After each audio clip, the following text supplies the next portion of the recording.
Shalom bagi Bapak Ibu yang merayakan Cynthia, bagi saudara yang istrinya Chinese, suaminya Chinese, yang calonnya Chinese, yang suka Chinese food dan suka menggunakan produk Chinese. Saya ucapkan Gongxi Facai. Sama-sama katakan, apa artinya? Selamat menjadi kaya. Memang betul kita mengalami kekayaan ilahi. Ucapan itu kalau sering digunakan tuh jadi doa. Ya. Shinen Kuaile, selamat tahun baru. Amin. Nian Nian Yo Yi, tahun-tahun ada sisa. Senti Jian Kang, tubuh harus sehat. Amin. Wan Si Ruyi, segala hal sesuai harapan. Beri tepuk tangan buat Tuhan Yesus. Hari ini Bapak Ibu kita akan baca firman Tuhan. Saudara antusias akan firman Tuhan? Orang kalau antusias akan firman kelihatan dari wajah. Begini terus saudaraku. Ya. Nah Bapak Ibu saya akan membagikan kebenaran firman Tuhan. Saudara di dalam kelimpahan berkat ilahi. Itu saudara kita akan lihat saudaraku, di mana di Injil Yohanes ini ada banyak ayat, tapi saya nggak mau kita baca, tapi saya rindu kita baca di rumah, amin. Karena waktu terbatas, saudara yang di rumah, Yohanes pasal 10 itu ayat 1 sampai ayat 18 itu luar biasa. Namun saya rindu kita akan baca bersama ayat 10. Mari kita bangkit berdiri, kita akan baca Yohanes 10 ayat 10. Kita baca bersama-sama Yohanes pasal yang ke-10 ayat 10, tapi tolong saudara di rumah baca lagi ayat 1 sampai ayat 18 supaya saudara dapat benang merahnya. Wow. Kita baca 3, 2, 1. Pencuri datang hanya untuk mencuri, membunuh dan membinasakan. Aku datang supaya mereka mempunyai hidup dan mempunyainya dalam segala kelimpahan. Coba saudara, kita mau deklarasikan ayat ini saudaraku.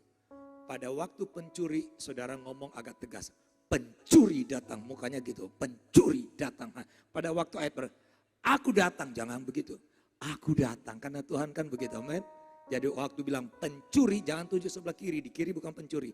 Di kaki saudara, pencuri datang. Nah kan, pada waktu aku datang, tangan begini. Aku datang. Are you ready? Kalau saya bilang ICM Bengkong, saudara jawab begini, siap melayani. ICM Bengkong. 3, 2, 1. Pencuri datang hanya untuk mencuri dan membunuh dan membinasakan. Aku datang supaya mereka mempunyainya hidup dan mempunyainya dalam segala. Tepuk tangan buat Tuhan Yesus. Silakan duduk saudara.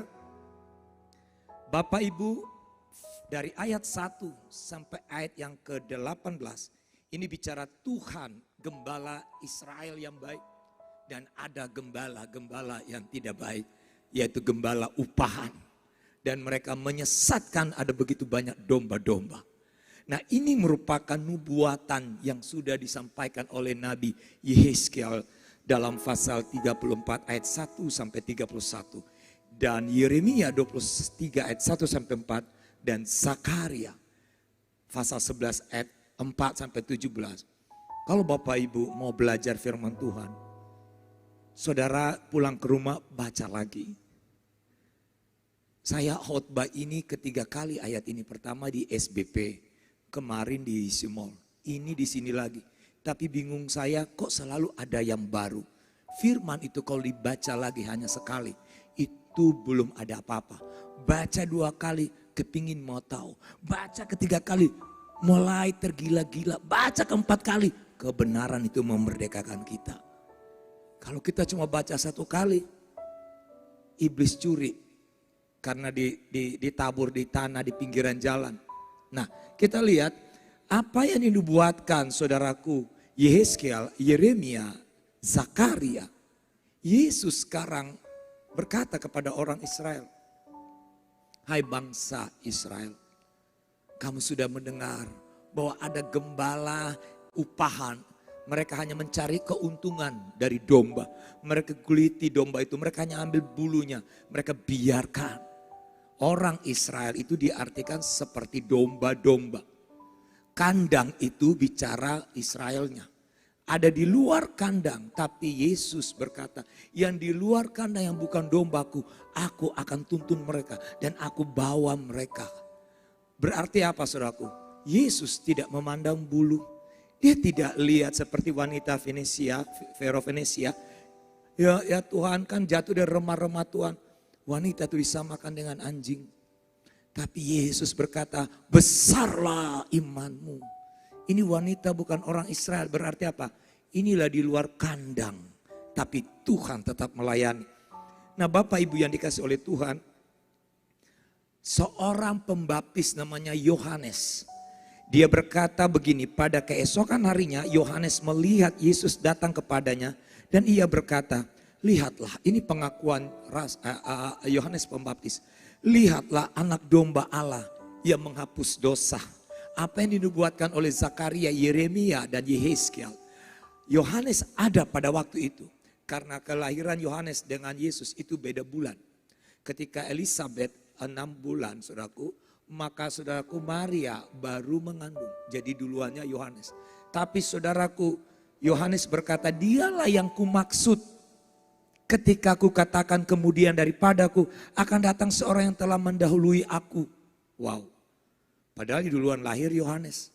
Tapi kok yang mendahului aku? Terus, sebab dia telah ada sebelum aku.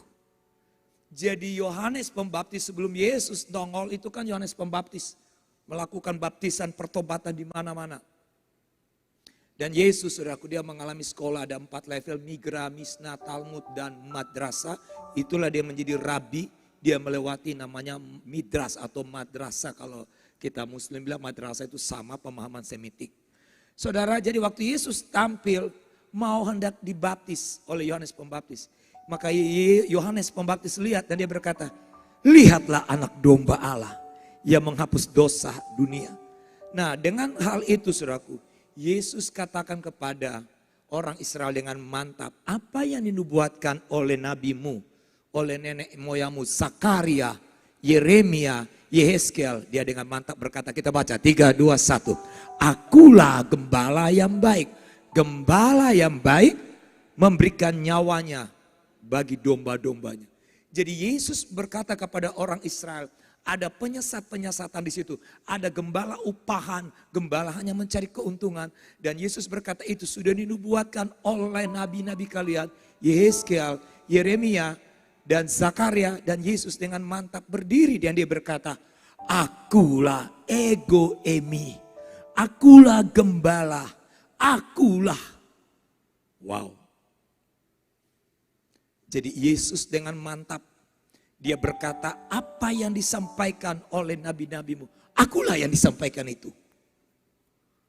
Jadi jelas saudara, ayat ini menjelaskan kepada kita.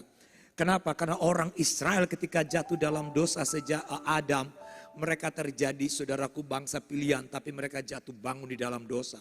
Yesus menawarkan dia sebagai gembala yang baik. Nah dari seluruh pembacaan nanti saudara pulang ke rumah baca lagi. Saya coba buat seperti ini dari ayat 1 sampai 18. Ya. Nah kita lihat saudaraku sifatnya pencuri. Tadi kan pencuri datang hanya untuk apa? Mencuri, membunuh dan membinasakan. Tapi aku datang memberi hidup dan mempunyai dalam segala kelimpahan. Jadi beda saudaraku. Pencuri itu siapa? Pencuri itu iblis. Pencuri itu yang menyesatkan banyak orang. Nah sifat-sifat dia nih perhatikan saudaraku. Tidak punya kunci. Kalau orang masuk rumah nggak punya kunci tapi masuk apa namanya? Pencuri, maling, perampok. Dia pintu tertutup, dia nggak bisa masuk, dia panjat tembok, jendela, apa saja. Kenapa? Itulah sifat pencuri. Nggak ada pencuri di sini datang di rumah saudara, telepon, Bu siap-siap ya, sekitar jam 12. agak lewat sedikit, di mana ibu lagi antara alam sadar, ada 4 gelombang delta, tata, masuk ke yang tidak sadar. Aku mau curi, siap-siap pintunya dibuka, nggak ada. Itu bukan maling-malingan itu ya. Biasanya pencuri datang pada waktu saudara orang nggak tahu.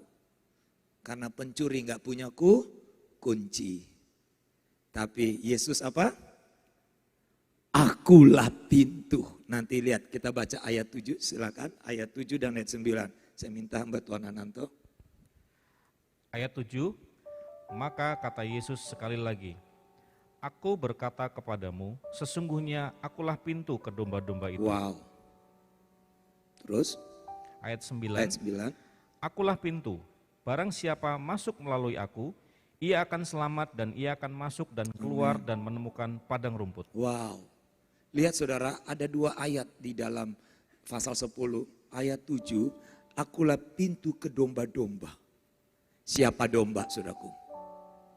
Siapa domba? Kita domba. Jadi Bapak Ibu, yang menjadi pintu kita itu bukan penyakit, bukan susah, Yesus. Karena dia adalah pintu bagi domba-domba. Lah kalau saya domba, masa sih? Pintunya saya nggak tahu, pasti saya tahu. Jadi saya tahu saudara keadaan apapun saudara hari ini. Tapi ingat saudaraku, kalau orang tetanggamu dia nggak tahu pintu, makanya lihat tuh, mau keluar masuk bingung, mau keluar gimana, nggak ada tahu pintu. Makanya dukun lah, dia minta pandangan orang lain lah, lihat. Tapi kita yang punya pintu dan Yesus itu pintu.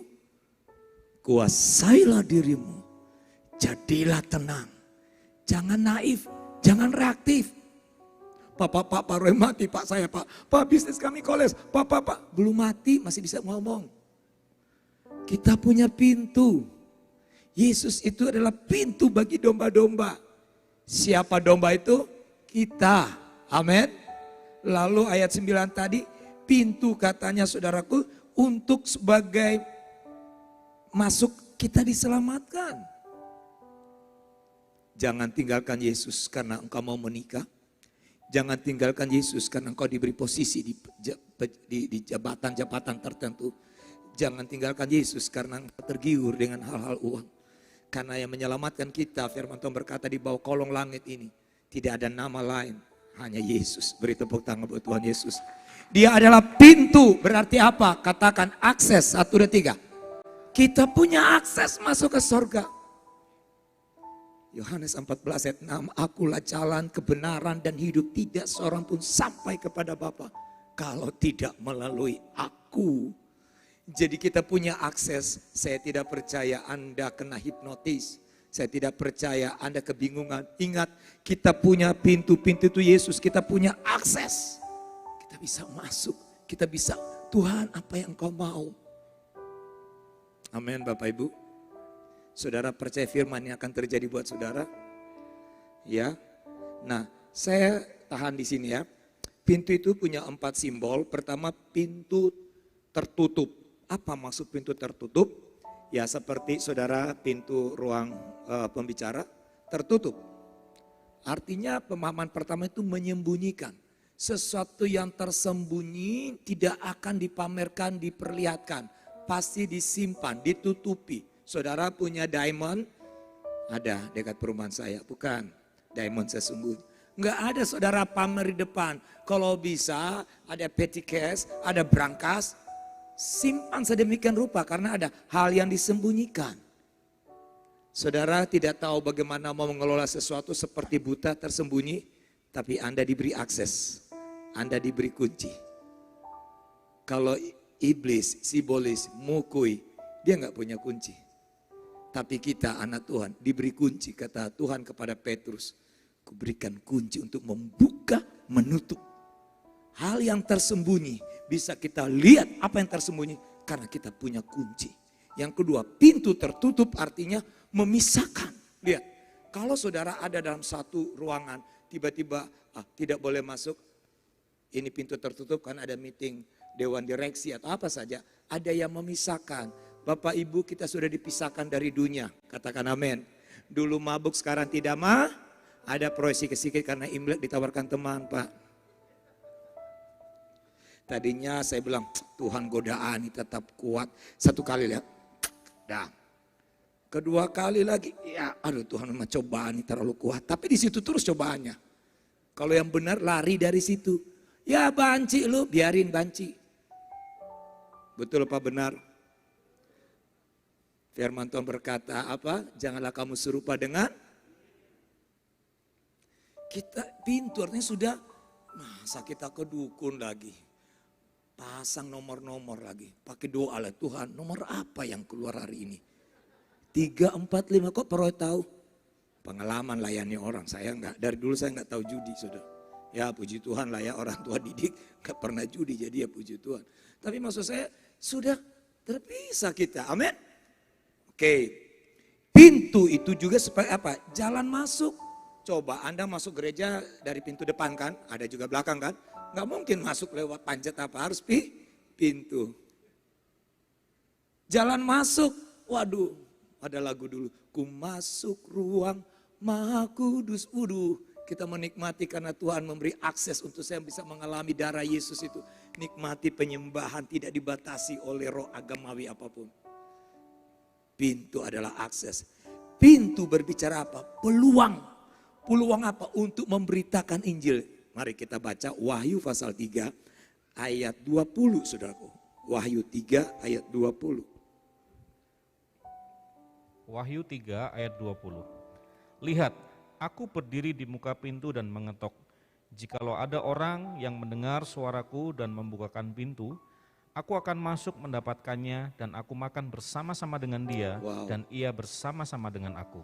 Jadi tugas kita Bapak Ibu, ketika kita sudah tahu kita ada di dalam pintu itu dan Yesus adalah pintu, maka Bapak Ibu pintu pengertian yang berikut adalah sebagai peluang untuk apa? Bersaksi. Memberitakan Injil.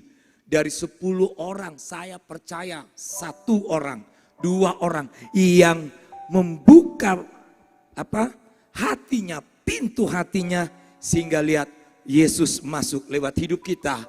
Kuasa mujizat, kuasa kesembuhan apa saja. Maka dia makan bersama-sama dengan orang itu, artinya dia mau take over hidupnya. Hidupmu jadi berubah. Kita mau lakukan jadi orang yang memberitakan Injil. Kenapa? Tuhan berkata, akulah pintu itu. Engkau lakukan aja, bersaksi kepada orang. Urusan dia bertobat itu urusan Tuhan. Tapi kita lakukan, jangan juga begini. Dari 5 orang, kayaknya wajah-wajah ini susah nih Pak Roy. Susah. Aduh wajah-wajah, gak usah. Nanti lihat yang wajah gaya agak bagus. Ini cepat masuk, ini cepat masuk. Jangan, itu bukan urusan kita, katakan amin. Urusan kita apa? Udah tabur firman. Pastilah saya bilang dari 10 ada 1. Saya dengar dari Pak Bini Yusuf, Pak Teddy sekian tahun kan, dikirim ayat. 5 tahun, 7 tahun, 8 tahun Pak. 3 tahun. Bayangin saudaraku. Akhirnya ya itu, jadi jangan pernah berkata, Pak aku udah doa loh Pak, kayaknya susah Pak orang itu bertobat. Jangan saudaraku, Anda lakukan aja. Tapi ketika dia membuka hati, wow, kuasa Tuhan bekerja. Nah kita lihat lagi Wahyu 4 ayat 1. Ini bicara masih pintu. Wahyu 4 ayat 1. Wahyu 4 ayat 1. Kemudian daripada itu aku melihat, sesungguhnya sebuah pintu terbuka di sorga, dan suara yang dahulu yang telah kudengar.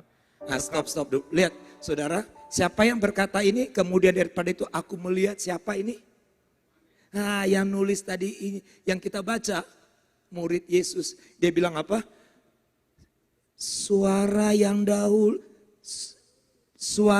dahulu yang telah ku dengar.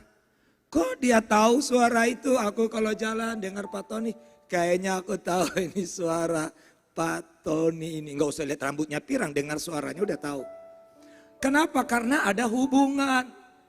Jadi Yohanes waktu dibuang, digoreng gak mau mati dia, dibuang di Pulau Patmos. Saudaraku, waktu di Pulau Patmos justru Tuhan menyatakan wahyu, makanya disebut kitab wahyu.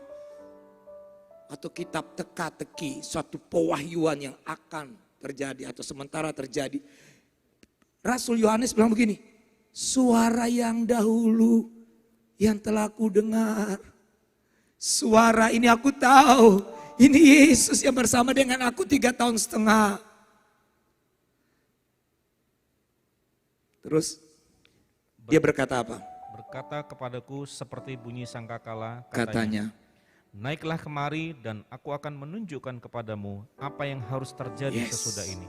Saudara percaya saudara bahwa tahun ini ada kekayaan-kekayaan ilahi yang Tuhan akan bukakan dalam hidupmu. Beberapa waktu lalu saya spontan karena pagi saya dapat ayat itu. Saya kirim ke seluruh PKS bahwa ada kekayaan-kekayaan ilahi.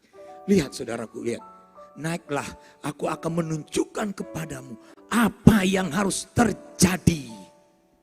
Jangan pernah bilang COVID akhir dari segala-galanya. No, ada sesuatu yang luar biasa. Amin. Lihat pintu saudaraku. Nah, makanya kita bisa mendengar mana suara gembala, mana bukan. Masa Bapak Ibu lihat Yohanes saudaraku, dia tahu loh.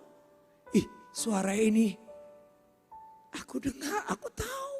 Suara ini aku dengar, tahu kenapa? Ya dia bersama 3,5 tahun. Kalau saudara punya anak masih kecil, jalan lari ke mall, lari-lari. Dan saudara nggak lihat mukanya tapi teriakannya, bisa tahu itu anak tetangga atau anakku. Tahu. Nah coba kita lihat cuplikan ini saudaraku. Gembala yang baik, domba-domba itu tahu suara gembala. Makanya banyak orang Kristen dia nggak menyadari bahwa Tuhan itu tahu saudara. Amin. Ya kita nonton ya.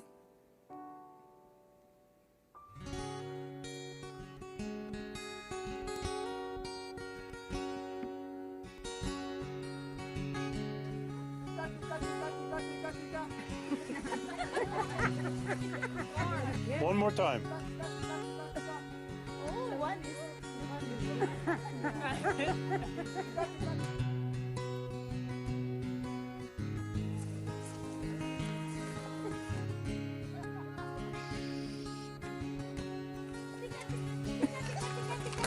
Louder.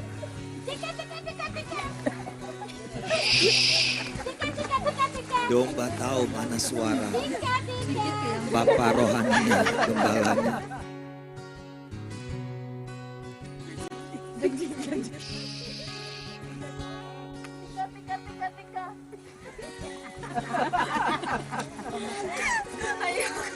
Nah ini baru gembalanya datang. Bus beda ya. Look at them, look at them. Nah, ini saya artikan ya suaranya ini begini. Hei jemaat ICM yang gak ibadah, mari datanglah ke Bengkong. Yang di rumah lagi nonton, kembali ke rumahmu. Kembali ke Bengkong. Nah, mereka datang kan. Wah, tepuk tangan dulu ternyata domba tahu. Ya, coba tanya kiri kanan. Kamu tahu enggak? Bapak Ibu lagu Hokkien berkata hie mimpe hilong liao kai chit igua e baksai ho kwa hie mimpe. Dia tahu segalanya, dia mengerti kita.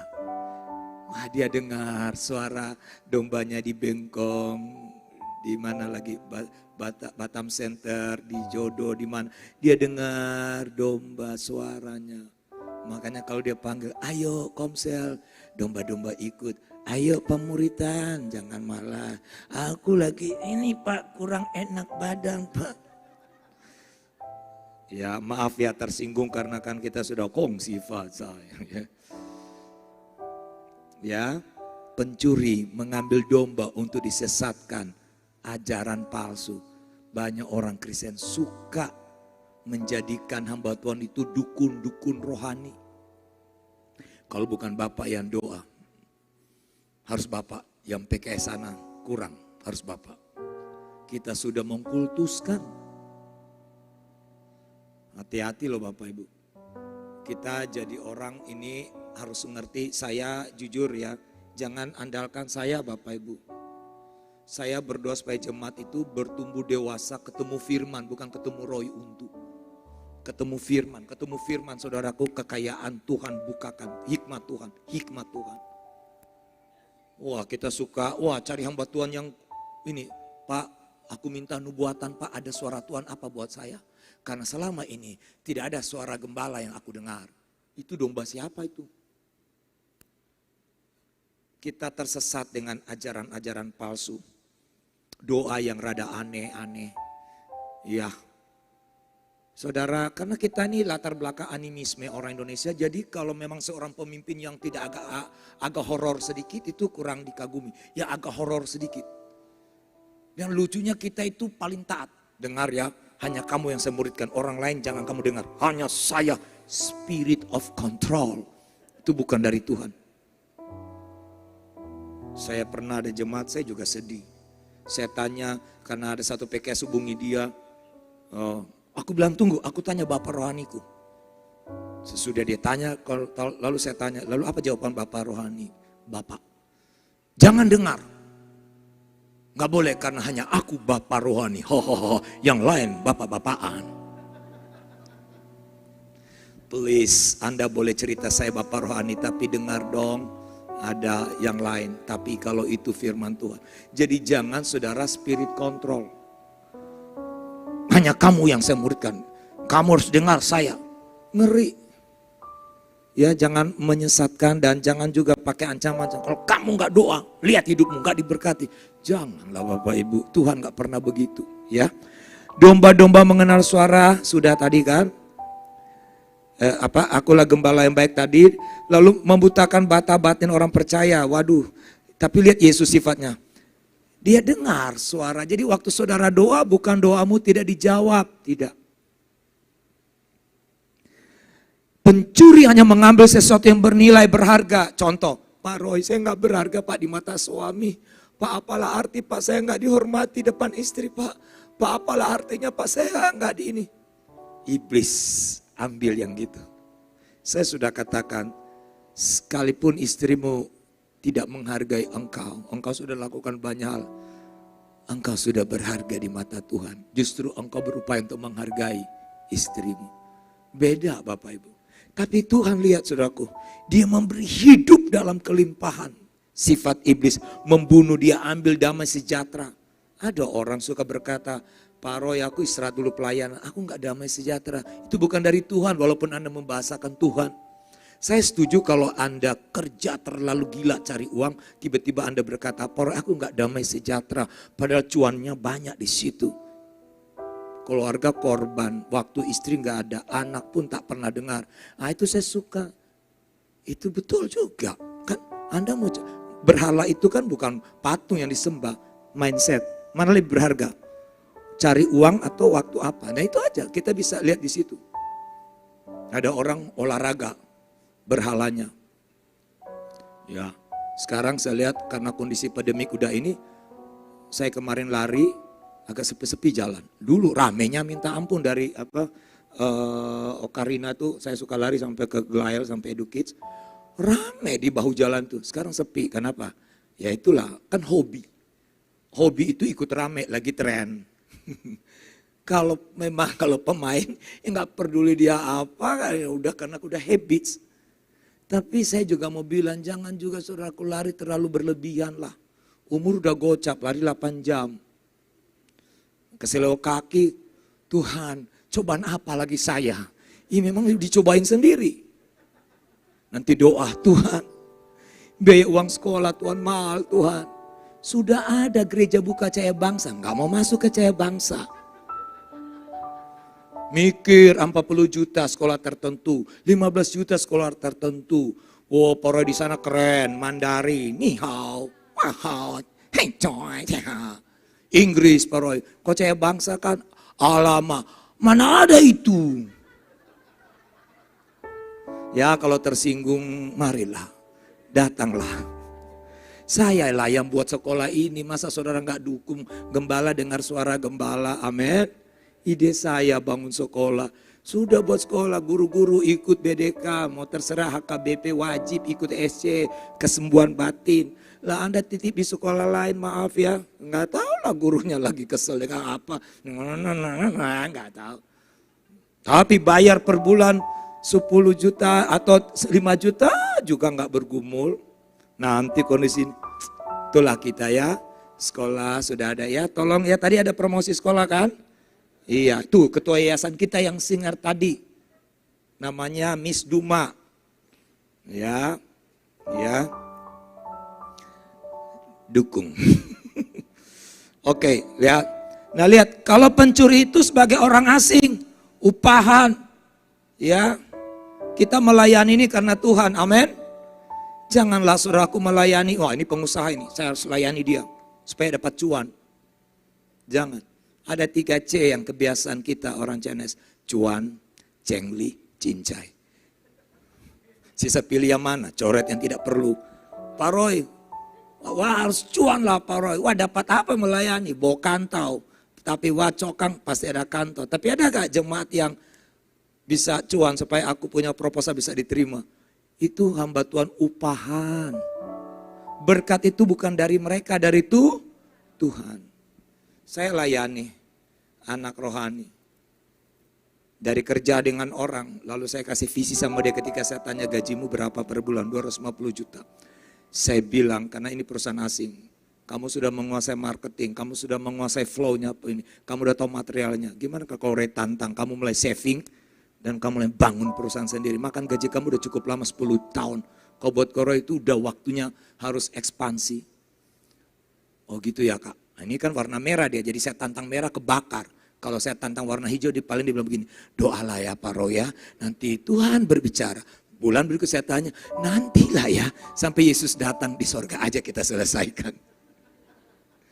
Tapi karena dia warna merah, wah Kak, waktu kakak bilang, aku gak bisa tidur. Nah kenapa? Iya juga ya, 10 tahun aku bangga dengan gaji 250 juta. Bangga gak gaji 250 juta? Pura-pura lagi saudara. Iya bangga dong saudaraku, tapi saya bukan lihat masalah duitnya. Saya melihat hidup dan pemikiran dia itu sudah harusnya ada saham di situ. Tapi memang jadi budak, jadi karyawan aja. Tapi saya kasih visi. Kamu harus saving, akhirnya saya bantu dia dengan cash flow, akhirnya dapatlah 1,5 M dia saving bla bla bla. Waktunya kamu ajukan untuk resign. Wah, kebakar orang Singapura. Jangan aku naikin kamu sampai 300 juta. Wah, sampai tahan begitu saudaraku. Dia tanya saya, "Kak, aku ditawarkan 300 juta." Kamu memang mata duitan ya. Kalau aku lihat Kak, maaf ya, bukan masalah gajimu besar ditawar. Aku mau kamu bangun perusahaan kerajaan Tuhan nyata di situ. Kamu niru Koro itu, lakukan itu karena pada tujuan jiwa-jiwa. Bukan mikir cuannya, kalau cuan ngapain bangun perusahaan itu nggak gampang. Akhirnya saudaraku dia tetap nekat, sekarang sudah jalan 3 tahun, masa pandemik tapi yang tadinya dia berpikir marginnya cuma sekian nggak tahu ber-MM. Kemarin saya ke Jakarta, doa lahan tanah cukup besar di daerah Bekasi untuk bangun warehouse. Saya mau bilang saudaraku, saya lakukan banyak hal, nggak ada saya minta-minta uang sama dia. Dari saya layani dia dari gaji 8 juta loh. Dipindahkan ke Jakarta 20 juta. Di Jakarta 2 tahun jadilah 200 juta, jadi 250 juta. Nggak ada saya bilang, bantu Roy anak mau ke Australia, bantu Roy mau ke Amerika, bantu Roy. Gereja Batam Center mau bangun, bantu Roy, bantu. Ya, hamba Tuhan jangan, saya bilang hamba Tuhan bukan karena saya ya, bukan. Semua kita tuh hamba Tuhan. Loh kalau bukan hamba Tuhan, hamba siapa dong? Masa hamba iblis? Jangan. Ya, jadi lakukan aja saudaraku, murni lakukan. Amin. Kita bukan upahan. Waktu saya melayani Tanjung Pinang, habis doa langsung ditanya begini, Pak, bayar berapa? Pakai bahasa Teochew, bayar berapa? Saya bilang bayar berapa? Hampir saya bilang 1 kali tutup mata citiau, 2 kali tutup mata no tiau. Saya bilang AI tak bayar punya lo, tak boleh lo.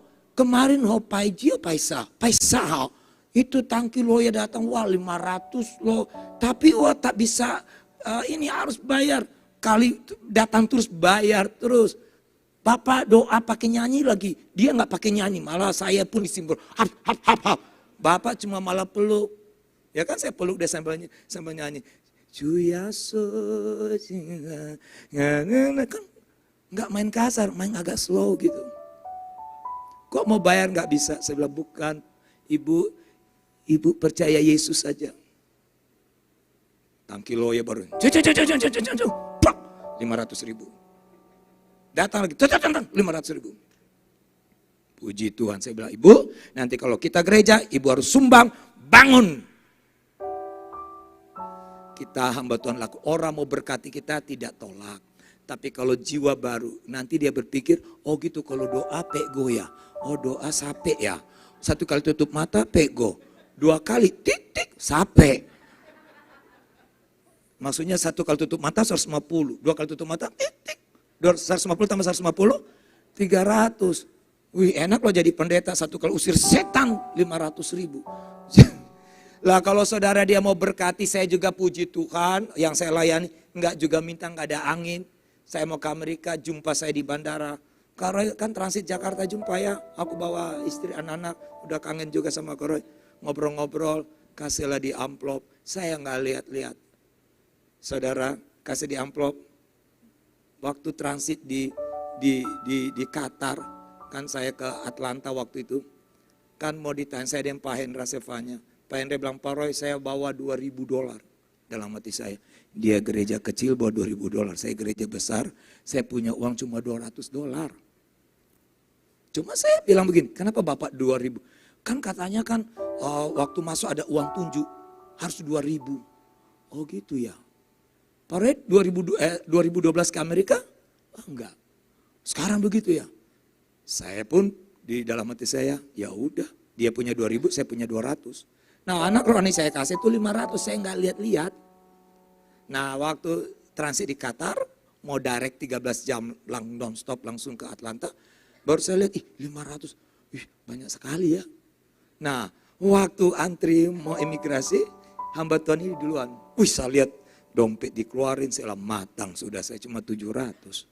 Tapi saya lihat terus, nah, dia buka dompet, oke, go. Kenapa? Tuhan tidak minta yang tidak ada, Tuhan minta yang ada. Karena dia ada 2.000, maka dia ditanya, saya nggak punya $2.000. Jadi waktu kita datang, apakah kamu pertama kali ke Atlanta? Ya, ke Amerika? No, ini ke 2 kali. Oke, welcome to Amerika. Lalu hamba Tuhan saya, teman saya bilang, loh, kok nggak buka dompet? Saya bilang, sini pak, saya tarik. Minggu yang penting kita keluar dulu, Kenapa? Coba Pak lihat, uang saya dari gereja besar itu, saya cuma 200, namanya uang saku. Terus yang jumpa saya itu anak rohani, dia kasih 500. Lah kalau saya punya 2.000 kayak Bapak, ditunjungi. Karena saya nggak punya 2.000, ngapain mau ditunjungi? Are you understand according to me? Ya. Karena dia harus punya 2.000, makanya harus ditunjuk. Jadi orang nggak ditunjuk, nggak usah. Kenapa? Karena nggak punya. Jadi saya, Tuhan nggak pernah minta berapa ekor Filipus, hanya 2 ekor, 5 ketur roti. Ya give me. Pak mau beli ruko Pak, aduh harganya 800 sementara uang cuma 1 juta. Ya 1 juta aja. Anda percaya, jangan terlibat hutang piutang di mana. Kalau dari Tuhan, amin. Tuhan gak pernah minta yang lain, yang ada sama kita. Pak aku punya ini, tapi aku mau usaha. Gimana ya? Gak pernah dia minta yang tidak ada, yang selalu ada. Katakan amin. Nah lihat Tuhan itu luar biasa. Dia gembala yang memberi nyawa, tidak ada seorang pun yang bisa mengambil. Ini jelas sekali Bapak Ibu. Nah ayat yang kita baca tadi saudaraku, saya ingat lagi ini bagian B. Ini janji Tuhan, kenapa dia berkata, akulah gembala yang baik. Aku datang supaya mereka mempunyai hidup, perhatikan hidup. Dan mempunyai dalam segala kelimpahan. Katakan hidup dan kelimpahan. Hidup dalam bahasa Yunani ada pengertian pertama adalah bios. Bios itu hidup yang sementara. Seperti ya kita tahun baru juga umur kita bertambah. Ya hidup sementara, hidup yang penuh dengan kekhawatiran, kecemasan, ketakutan. Dan hidup itu umumnya semua orang. Tuhan tidak tawarkan hidup itu. Aku datang artinya aku menawarkan, hai orang Israel. Aku menawarkan kamu bukan hidup yang engkau wariskan dari nenek moyang itu. Bukan. Aku gembala yang baik. Aku menawarkan hidup yang ini. Zoen. Yaitu kehidupan ilahi. Hidupnya Allah. Hidupnya itu yang dia tawarkan ketika Kejadian 2 ayat 17 di Taman Eden. Keterpisahan itu. Bangsa Israel harusnya jadi imam bagi bangsa-bangsa. Tapi bangsa Israel berselingkuh, berzina, maka Tuhan mengangkat dari 12 suku, ada 1 suku jadi imam namanya Lewi. Tapi suku kerajaan bukan Lewi, bukan Manasya, tapi Yehuda. Nah saudara, ini yang Tuhan mau maksud, Aku datang, aku menawarkan bukan hidup yang bios, tapi hidup yang zoen. Katakan zoen. Nah, apa arti itu, saudaraku? Nah, kata Yohanes 5 ayat 24, mari kita baca 1, 2, 3. Aku berkata kepadamu, barang siapa mendengar perkataanku dan percaya kepada dia yang mengutus aku, ia mempunyai hidup yang kekal, itulah zoen. Katakan amin. Terus, dan tidak turut dihukum. Orang hidup zoen gak dihukum. Makanya kalau saudara sadar hidupmu zoen, janganlah menghakimi orang, karena levelnya tuh jangan di situ. Jangan suka lihat kekurangan orang, karena ya zoen gak mungkin lihat bios. Zoen ya tetap lihat zoen. Tapi orang tuh bios, Pak. Enggak, pandangan zoen itu tetap terjadi. Terus, sebab ia sudah pindah dari bios kepada zoen. Tepuk tangan buat Tuhan Yesus. Dengarlah jemaat ICM, Anda didesain Tuhan, dipanggil bukan hidup yang bios, yang sementara. Pak, sisa tunggulah, di situ aku mati, Pak. Bukan. Tuhan mempersiapkan satu hidup kekekalan. Kita bukan mati di dunia, kita meninggal dunia. Karena tempat kita bukan dunia, adalah kewarganegaraan kita adalah sorga, semawi. Sorga. Nah, jadi ini yang saya mau katakan jemaat, kata kelimpahan berkat itulah zoen. Nah, kata kelimpahan itu perizon. Perizon mempunyai dua arti, yaitu secara jumlah tak terbatas, secara kualitas lebih dari super. Tunjukin saya mana yang di dunia itu tak terbatas, semua terbatas. Sehingga statement saya suka katakan, keterbatasanku adalah sebuah fakta. Itu bios, tapi imanku zoen melebihi bios. Dan aku hidup bukan karena bios yang terbatas itu, tapi karena janji-janji Allah zoen. Tepuk tangan buat Tuhan Yesus. Nah, apakah itu yang tak terbatas secara jumlah, lebih dari super, secara kualitas, secara jumlah tak terbatas? Itulah hidup dia. Katakan kehidupan Kristus. Katakan ajaran Kristus. Kebenaran Kristus. Amin. Ini Bapak Ibu, kalau kita dikendalikan kehidupan Kristus, Anda punya akses pintu, maka saya percaya saudaraku, gak ada kegalauan dalam hidup kita. Kehidupan Kristus, ajaran Kristus, kebenaran Kristus. Kata kelimpahan, kelimpahannya bukan bicara uang. Saya tulis di sini bahwa